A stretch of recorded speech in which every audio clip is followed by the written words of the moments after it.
So I'm not gonna lie, it's kind of hard making a video like this, but with the iPhone 10, it is actually no longer supported with iOS, at least with the next version of iOS. Now, iOS 17 really isn't even that big of an update, and I'm probably gonna go on like a 3 week rant about basically everything with iOS 17. I don't think it was a big update at all. I mean, it was very, very small. I'm curious to see what other people have to say about it though. But the iPhone 10, in my opinion, one of the most legendary iPhones of all time, is no longer supported with iOS. Now, if we take a look at basically Apple's whole entire release log, they basically tell us all the cool little features within iOS 17. They do mention that the iPhone 10s, 10R, and 10s Max are basically the lowest supported iPhones. And I didn't think this was going to be the case. Last year, we saw Apple give a very limited version of iOS to the iPhone 10, and I thought that was very weird, but I thought they were going somewhere. I thought they were going to keep kind of doing that, giving the iPhone 10 maybe more versions of software, but maybe limit the amount of cool features it was going to get. Although I wasn't okay with that, I think that is a way better approach than limiting the whole entire iPhone in general of not even getting the next version of software.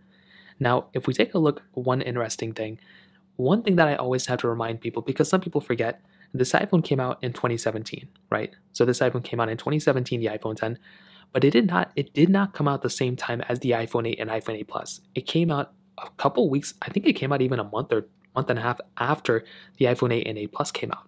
The iPhone 8 I think came out in like September. The iPhone 10 didn't come out until like end of October, early November. It was like something like that. It wasn't like the same time as the iPhone 8 8 Plus.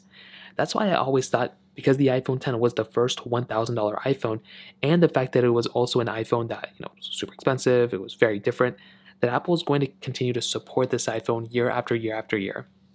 And they did do it for several years. It's sixth year this year, which is really cool. But because Apple literally just last year dropped five different iPhones last year. They dropped the iPhone 6S, 6S Plus, the iPhone 7 and the iPhone 7 Plus, and the iPhone SE first generation. Those are a lot of different iPhones to drop at one time. And that is exactly what Apple did last year.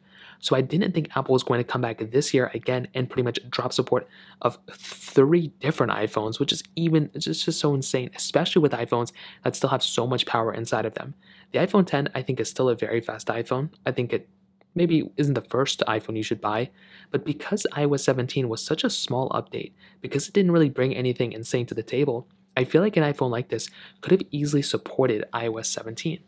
I guess we're going to have to see what happens in the future, but iOS 17 was a very small update. I'm kind of disappointed by it, but I'm even more disappointed that the iPhone 10, 8 Plus, and iPhone 8 did not get those versions of software. So I like the iPhone 10 a lot. I think it's just a legendary phone.